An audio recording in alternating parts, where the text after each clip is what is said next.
എല്ലാവർക്കും ഒരേ വികാരം മാത്രമാണുള്ളത്. അത് ടീം ഇന്ത്യ എന്നുള്ള വികാരമാണ്. നമ്മുടെ ടീം വിജയിക്കണം എന്നുള്ള വികാരമാണ്. ആ പ്രതികരണമാണ് നമ്മൾ മലപ്പുറത്ത് നിന്നും കേട്ടത്. സോണലും റിജിലും തുടരുന്നുണ്ട്. സോണൽ, നമ്മൾ ഈ പറയുന്നിടത്ത് തന്നെ ഒരുപാട് വിവാദങ്ങൾ നമ്മൾ കേട്ടിട്ടുള്ളതാണ് ഈ മത്സരങ്ങളിൽ, ടൂർണമെന്റിൽ ഉടനീളം. പക്ഷെ ആ വിവാദങ്ങളൊക്കെ അവിടെ നിന്നുകൊണ്ട് ക്രിക്കറ്റ് ഏറ്റവും മനോഹരമായി ആസ്വദിക്കുക എന്നുള്ളതാണ് നമ്മളെയൊക്കെ സംബന്ധിച്ചിടത്തോളം ഇന്ന് പ്രതീക്ഷിക്കുന്നതും. ഇന്ത്യയും പാകിസ്ഥാനും നേർക്കുനേർ വരുമ്പോൾ ഇത് ഇന്ത്യയിലും പാകിസ്ഥാനിലുമുള്ള ക്രിക്കറ്റ് ആരാധകർക്ക് അപ്പുറത്തേക്ക് ഒരുപാട് ക്രിക്കറ്റ് ആരാധകരുള്ള ടീമാണ് നമ്മുടെ ടീം ഇന്ത്യയൊക്കെ, മറ്റു രാജ്യങ്ങളിലൊക്കെയും അല്ലെങ്കിൽ ലോകത്തൊക്കെയും.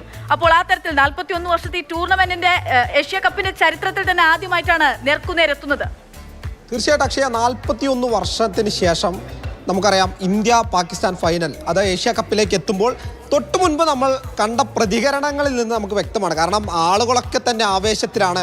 ഏതൊക്കെ തരത്തിലാണ് ആളുകൾ ഈ മത്സരത്തെ നോക്കിക്കാണുന്നതെന്ന് ഓരോരുത്തരുടെയും മത്സരത്തിൽ നിന്ന് അല്ലെങ്കിൽ പ്രതികരണത്തിൽ നിന്ന് നമുക്ക് മനസ്സിലാക്കാൻ കഴിഞ്ഞു. അതിന് പോലീസ് ഉദ്യോഗസ്ഥൻ്റെ പ്രതികരണം നമ്മൾ കൃത്യമായി അല്ലെങ്കിൽ സൂചിപ്പിക്കേണ്ട ഒരു കാര്യമാണ്. അത് കഴിഞ്ഞ ഈ പ്രധാനപ്പെട്ട ഫൈനൽ മത്സരങ്ങൾ, ഇന്ത്യ പാകിസ്ഥാൻ തമ്മിൽ ഏറ്റുമുട്ടിയ 5 മേജർ ഫൈനൽ മത്സരങ്ങളാണ് ഉണ്ടായിട്ടുള്ളത്. പക്ഷേ അതിൽ മുൻതൂക്കം പാകിസ്ഥാനാണ്.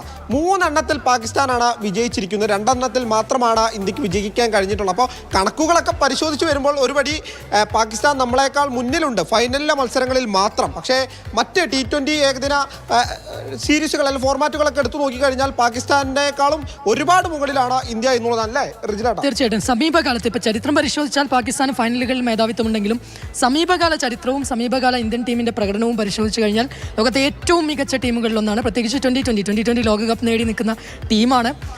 കാര്യമായ ഒരു വെല്ലുവിളികളും ബാറ്റിംഗ് ഓർഡറിൽ തന്നെ ആരെ ഇറക്കും, അതായത് പ്രതിഭാ ധാരാളിത്തമാണ് ഇപ്പോൾ നേരിടുന്ന പ്രധാനപ്പെട്ട വെല്ലുവിളി എന്ന് പറയുന്നത്. ആരെ എവിടെ കളിപ്പിക്കണം എന്നുള്ളതാണ് ടീം മാനേജ്മെന്റിനെ കുഴക്കുന്ന കാര്യം. ഇപ്പൊ സഞ്ജു സാധാരണ പ്രതിഭാ ധാരാളിത്തമാണ്, ആ പ്രയോഗം തന്നെ ഞാനും ആവർത്തിക്കുകയാണ്. പ്രതിഭാ ധാരാളിത്തമാണ് നമ്മുടെ ടീമിന്റെ പ്രത്യേകത. അപ്പോൾ എല്ലാ പ്രതിഭകൾ തന്നെയാണ്. അപ്പോൾ അത്രയും മികച്ച പ്രകടനമാണ് നമ്മൾ പ്രതീക്ഷിക്കുന്നത്. ആര് കളിച്ചാലും ഇല്ലെങ്കിൽ സഞ്ജു ഒക്കെ നല്ലൊരു പൊസിഷനിലേക്ക് തന്നെ സഞ്ജുവിന് ഇറങ്ങാൻ പറ്റുമെന്നൊക്കെയുള്ള പ്രതീക്ഷ നമ്മൾ മുന്നോട്ട് വയ്ക്കുകയാണ്. എന്തായാലും ടീം ഇന്ത്യ വിജയിച്ചു വരിക എന്നുള്ളത് മാത്രമാണ് നമ്മളെ സംബന്ധിച്ചിടത്തോളം ആത്യന്തികമായിട്ടുള്ള നമ്മുടെ ലക്ഷ്യവും പ്രതീക്ഷയും ഒക്കെ.